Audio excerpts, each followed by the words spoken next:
آ جاؤ آگے آ جاؤ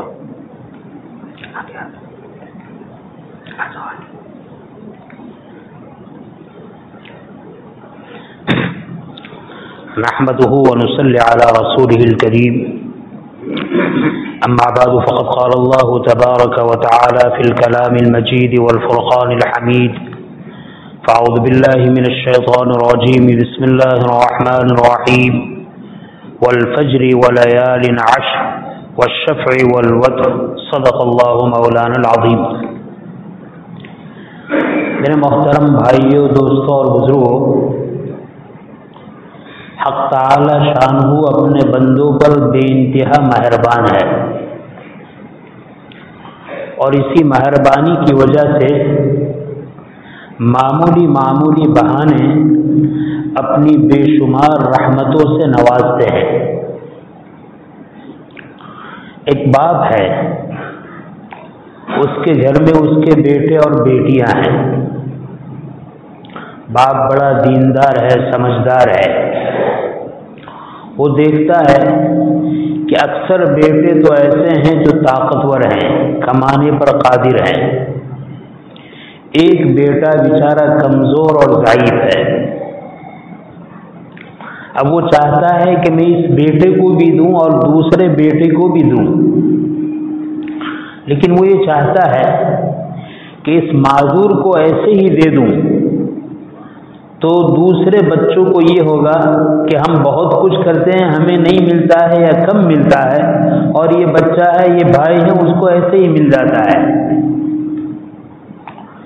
تو باپ یہ تدبیر کرتا ہے، یہ اسکیم بناتا ہے. اپنے بیٹوں سے کہتا ہے کہ دیکھو فلاں تھوڑا سا ہلکا کام ہے، آسان کام ہے، ان کام کو آدھے گھنٹے میں آپ کو کر لینا ہے. اگر آدھے گھنٹے میں آپ نے کر لیا تو آپ کو اتنا مال دیا جائے گا. اور ایسا کام تھا جو کام وہ کمزور اور معذور بچے کے لیے بھی کرنا آسان تھا. سب نے کام کر لیا، کام کیا، اور سب کو باپ نے بہت زیادہ دیا کام کے عوض میں.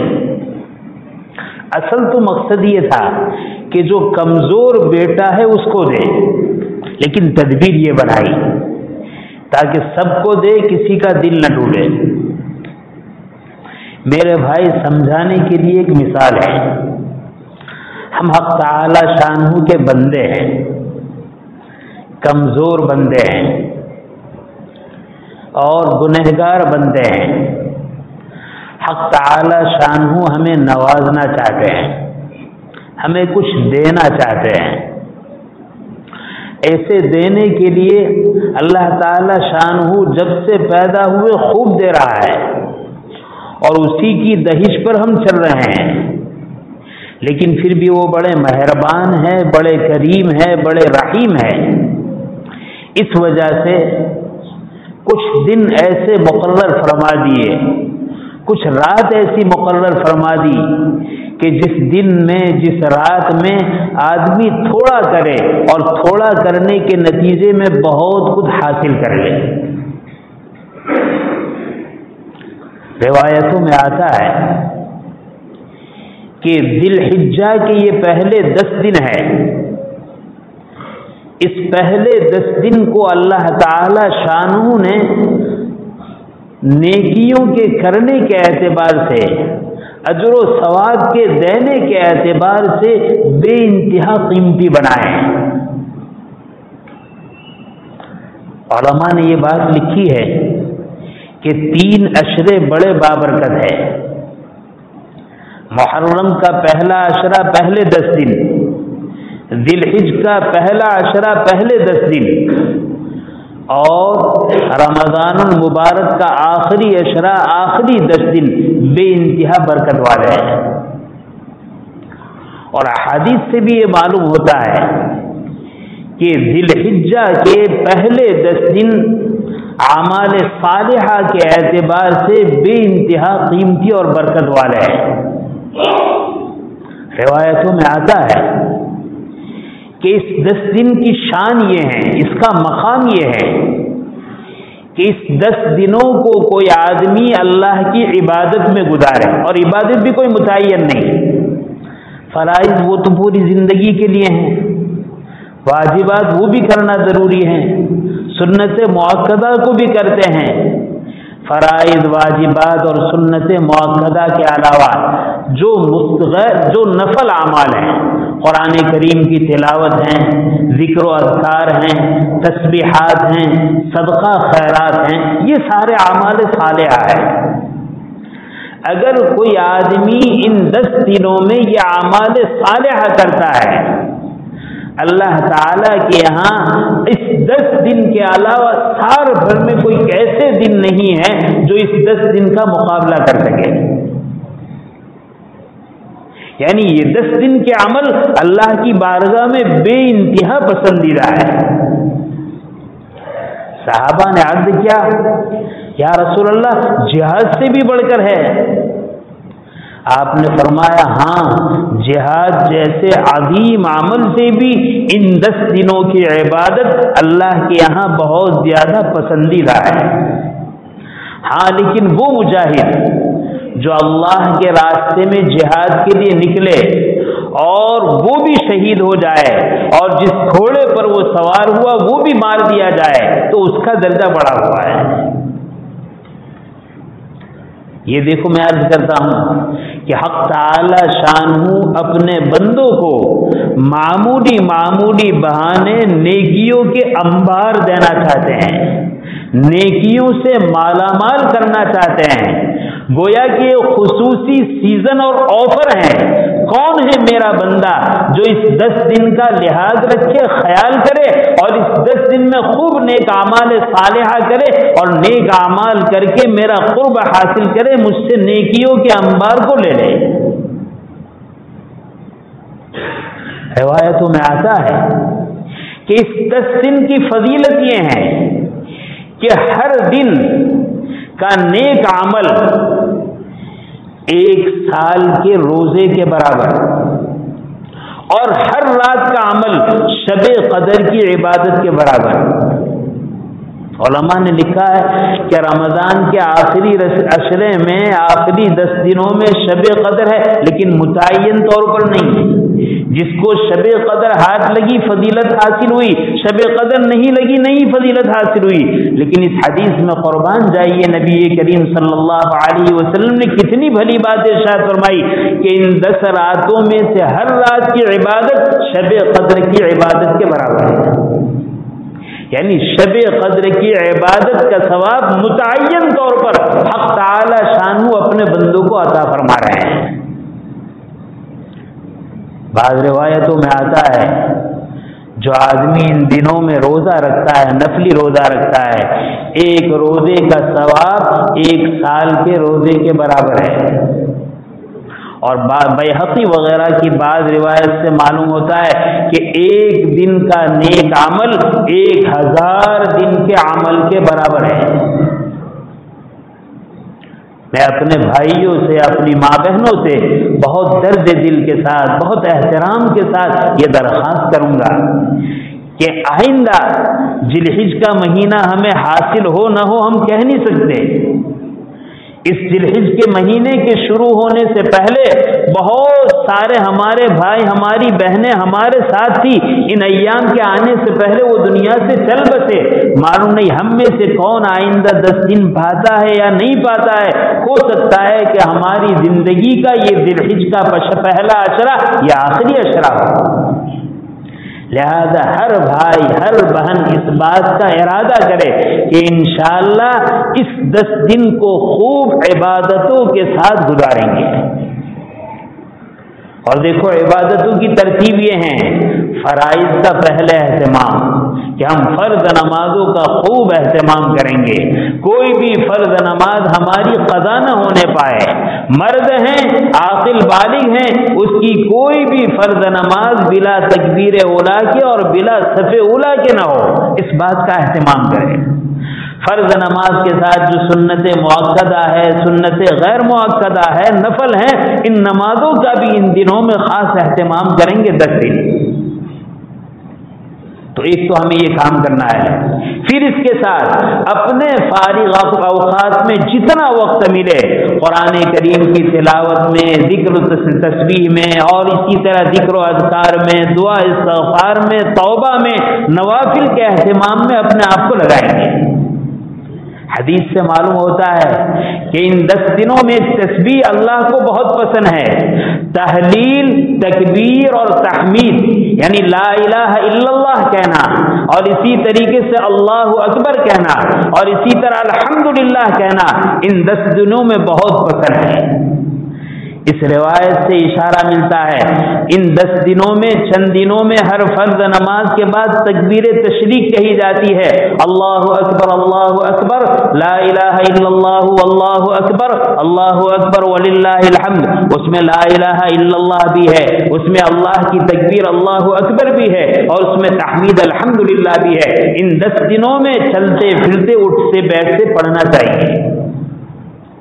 ہمارا تو حال ہے فرض نماز میں 9 ذی الحجہ سے 13 ذی الحجہ تک پڑھ لیتے ہیں، اس کے بعد ختم نہیں۔ یہ اتنی بابرکت تسبیحات ہیں کہ ان 10 دنوں میں اٹھتے بیٹھتے چلتے پھرتے فرض نماز کے بعد، نفل نماز کے بعد آدمی کو ان تسبیحات کا خوب اہتمام کرنا چاہیے۔ علماء نے اس کا استحباب لکھا ہے کہ ان 10 دنوں میں ان تسبیحات کو کثرت سے پڑھنا یہ مستحب اور مسنون ہے، لہذا ہم اس کا بھی ورد رکھیں کہ اس کا بھی اہتمام کریں گے۔ اس کے ساتھ روایتوں میں جو الفاظ آتے ہیں، اس الفاظ کے لیے تیسرا کلمہ بھی بہت جامع ہے۔ تیسرا کلمہ جس میں سبحان اللہ بھی ہے، الحمدللہ بھی ہے، ولا الہ الا اللہ، واللہ اکبر یہ بھی ہیں۔ تو اگر اللہ اکبر والی تسبیح پڑھے یا تیسرا کلمہ پڑھے، انشاءاللہ یہ تینوں کلمہ اس میں بھی شامل ہے، کثرت سے اس کو بھی پڑھنے کا اہتمام کریں۔ اور روزے کے بارے میں ہے، 1 دن کا روزہ 1 سال کے روزے کے ثواب کے برابر، اور حدیث میں ہے جس نے عرفہ کے دن کا روزہ رکھا اس کے لیے 2 سال کے گناہوں کی معافی ہے، 1 سال گزشتہ اور 1 سال آئندہ۔ حضرت شیخ الحدیث مولانا زکریا صاحب نور اللہ مرقدہ نے اس حدیث کے ضمن میں ایک بہت پتے کی بات لکھی، کہا کہ بشارت اس بات کی ہے کہ جو آدمی عرفہ کا روزہ رکھے گا اس کے 1 سال کے پہلے گناہ معاف ہوں گے، اور 1 سال کے بعد کے گناہ معاف ہوں گے۔ بعد کے گناہ تو معاف ہوں گے جب بعد کا سال بھی تو ملے گا۔ حضرت شیخ فرماتے ہیں اس حدیث میں اشارہ ہے کہ جو آدمی ثواب کی نیت سے عرفہ کا روزہ رکھے گا، آئندہ 1 سال بھی اس کو اللہ تعالیٰ عطا فرمائیں گے، اس کی عمر میں برکت عطا فرمائیں گے۔ تبھی تو ہوگا کہ اگر اس سال میں نیکیوں کے ساتھ کوئی گناہ بھی ہوگا تو اللہ تعالیٰ اس روزے کی برکت سے اس کے گناہ کو بھی معاف فرمائیں گے۔ تو میں اپنے بھائیوں سے، ماں بہنوں سے عرض کروں گا، اللہ توفیق دے تو پہلی ذی الحجہ سے 9 ذی الحجہ تک روزہ رکھے، اور اگر 8 9 نہیں رکھ سکتے 2 رکھے، 3 رکھے، 4 رکھے، کچھ بھی نہیں تو اس کا اہتمام کرے کہ انشاءاللہ عرفے کے دن کا روزہ تو ہم ضرور رکھیں گے۔ ہم تو کنگال ہیں نیکیوں کے اعتبار سے اور لبریز ہیں گناہوں کے اعتبار سے، ہمیں تو ایسے ایام کو نیکیوں سے وصول کرنے کی بے انتہا ضرورت ہے۔ اس کے ساتھ ساتھ اس میں ایک عمل ہے قربانی کا، انشاءاللہ اس کی تفصیل تو آئندہ جمعہ کو ہوگی۔ قربانی کے سلسلے میں ہمارے یہاں یہ نظم ہے، تنظیم قربانی ہماری جو مجلس ہے وہ مجلس ماشاءاللہ بکروں کی قربانی کرتی ہے اور گوشت کو ایک جگہ جمع کرتی ہے، اور پوری بستی میں جتنے مسلمان ایسے گھرانے ہیں جہاں پر اپنے گھر میں قربانی کا نظم نہیں ہے، وہاں گوشت ایک معتدل مقدار میں پہنچایا جاتا ہے۔ بہت قابل قدر نظام ہے، بہت اچھا نظام ہے۔ حق تعالی شانہ اس نظام کی قدردانی کی ہمیں توفیق نصیب فرمائے۔ میرے بھائی، ہمارا یہ خطہ گجرات عام صوبوں کے اعتبار سے بہت امیر اور مالدار سمجھا جاتا ہے، لیکن صحیح بات یہ ہے کہ قربانی کو دنوں میں بعض جانوروں پر پابندیاں ہیں، ہمیں احتیاط کرنے کی ضرورت ہے، اور جو چھوٹے بکرے اور بکریاں اور دمبے وغیرہ جس کی اجازت ہے، لیکن اتنے مہنگے ہیں کہ آسانی سے ہر شخص اپنے گھر میں اس کا انتظام نہیں کر سکتا۔ لہذا ہمارا گاؤں ہو، اطراف کے گاؤں ہو، مسلمان کے بڑے بڑے علاقے میں بڑے بڑے مسلمانوں کے گاؤں ہو، بعض مرتبہ یہ دیکھا گیا، بلکہ کئی سال سے یہ تجربہ کیا گیا کہ 3 دن عید کے گزر جاتے ہیں، مسلمانوں کے کئی گھرانے ایسے رہ جاتے ہیں جہاں ایک سیر گوشت قربانی کا نہیں پہنچتا۔ میں ترغیب دوں گا، شوق دلاؤں گا۔ دیکھو امام الانبیاء صلی اللہ علیہ وسلم کے احسانات امت پر اتنے ہیں جس کو آدمی شمار نہیں کر سکتا۔ آپ نے حضرت علی رضی اللہ تعالیٰ عنہ سے وصیت فرمائی تھی، علی میرے بعد میری طرف سے قربانی کرتے رہنا۔ لہذا حضرت علی رضی اللہ تعالیٰ عنہ ہر سال 2 دمبے کی قربانی کرتے تھے۔ پوچھنے پر بتایا ایک اپنی طرف سے، ایک نبی کریم صلی اللہ علیہ وسلم کی طرف سے۔ علماء نے اس واقعے کو نقل کرنے کے بعد یہ بات لکھی ہے کہ اللہ نے جن مسلمانوں کو مال و دولت عطا فرمایا ہے، جو امیر ہیں، جو مالدار ہیں، ان کو چاہیے کہ اپنی واجب قربانی کے ساتھ نبی کریم صلی اللہ علیہ وسلم کی طرف سے اگر مالدار ہے، حیثیت ہے، تو مستقل ایک بکرے کی، ایک دمبے کی قربانی کرے، اور اگر اتنا نہیں تو کم سے کم وہ جانور جیسے بھینس وغیرہ ہے اس میں ایک حصہ رکھ دے، بڑے جانور میں ایک حصہ رکھ دے۔ ماشاءاللہ اللہ تعالیٰ نے ہماری اس بستی کو، ہمارے اس علاقے کو اور علاقے کے بہت سارے بھائیوں کو مال و دولت سے مالا مال فرمایا ہے۔ میں ان سے بہت کھل کر کہوں گا، اللہ سے لینے کا یہ بہترین طریقہ ہے۔ اللہ کے راستے میں جب دینے کا وقت آئے تو اپنی جیب کھول کر نہیں، اپنے دل کھول کر دینے کی ضرورت ہے۔ اور اس کا طریقہ یہ ہے، بڑے جانور میں 7 حصے چھوڑ دو۔ ہر گھر کا آدمی جس کو اللہ نے صاحب حیثیت بنایا ہے وہ اپنے گھر کے 7 افراد کی طرف سے قربانی کرتا ہے، 7 کی طرف سے ایک بکروں کا انتظام کرو۔ اور اگر اللہ نے اور وسعت دی ہے کہ اس گھر کے 7 آدمی، اور 7 آدمی نہیں تو کم سے کم 1 آدمی 2 آدمی مستقل نبی کریم صلی اللہ علیہ وسلم کی طرف سے قربانی کر سکتا ہے، تو وہ ایک بکرا، ایک بکری نبی کریم صلی اللہ علیہ وسلم کی طرف سے قربانی کرے۔ میرے بھائی ایک نظام چل رہا ہے عالم میں، اور کوشش کی جاتی ہے کہ پورے عالم کے انسانوں کو گوشت پہنچے۔ بہت اچھی تدبیر ہے، بہت اچھی ترکیب ہے، لیکن ہوتا یہ ہے کہ پورے عالم میں گوشت پہنچ جاتا ہے اور ہمارے گجرات کے صوبوں کے بہت سارے گاؤں ہیں جہاں مسلمان گھروں میں گوشت نہیں پہنچتا۔ اول خیش بعدہ درویش، پہلے اپنی فکر کرنا زیادہ ضروری ہے۔ اس نظام کو بھی باقی رکھے، میں انکار نہیں کرتا، اچھا جذبہ ہے، لیکن اس بات کو طے کرو کہ ہمارے اس صوبے میں ہمیں بکروں کی اور بکریوں کی قربانی اتنی کثیر مقدار میں کرنی ہے۔ خاص کر کے ہمارے اہل مال بھائی سے میں درخواست کروں گا کہ اس دل کھول کر قربانی کریے۔ ہر صاحب مال، ہر صاحب نصاب، ہر وہ آدمی جس پر قربانی واجب ہے اور جو ماشاءاللہ آسانی سے 2 بکرے کر سکتا ہے، وہ اپنی طرف سے ایک واجب قربانی ادا کرے اور دوسری ایک قربانی نبی کریم صلی اللہ علیہ وسلم کی طرف سے کرے۔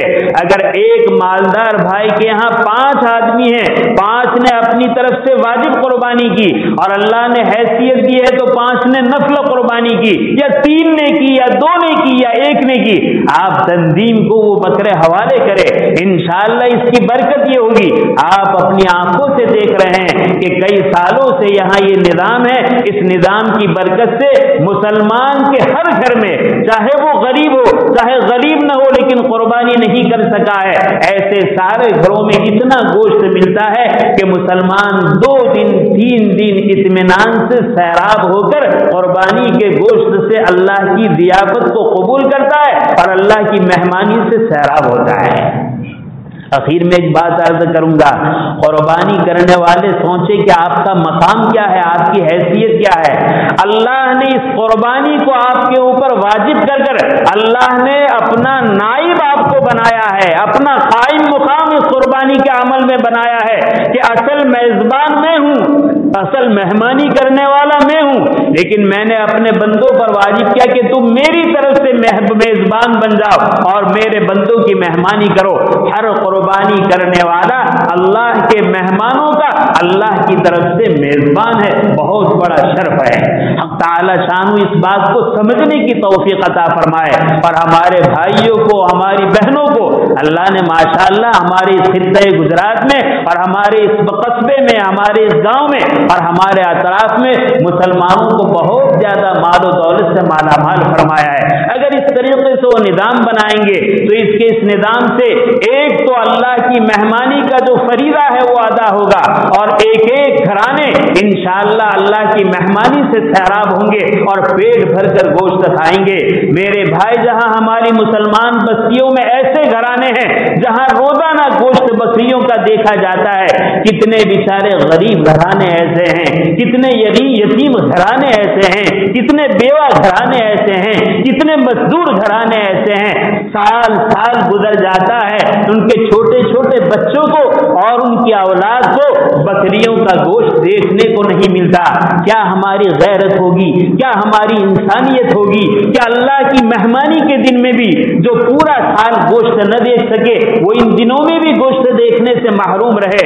لہذا میں بڑی قوت سے آپ کو عرض کروں گا اور آپ سے درخواست کروں گا، آپ اپنے دل کو کھولے اور اللہ کے راستے میں زیادہ سے زیادہ قربانی کے جذبے کو بڑھائے، اور تنظیم قربانی کو اپنے بکروں کو دے اور دے کر اس اچھے کام میں اپنا تعاون پیش کرے۔ حق تعالی شانو ہر ایک کی قربانیوں کو قبول فرمائے، بہترین بدلہ عطا فرمائے، اور خدا کا نائب بن کر، خدا کا خلیفہ بن کر، خدا کی مہمانی کا جو شرف اس نے لیا ہے، اللہ تعالی یہاں اس کو نوازے گا، وہاں بھی ان کو بہترین نعمتوں سے مالا مال فرمائے۔ آمین وآخر الدعوانا الحمدللہ رب العالمین۔ سنتیں پڑھ لیجیے، جمعہ کے بعد کی سنتوں کا بھی اہتمام کیجیے، اللہ عمل کی توفیق نصیب فرمائے۔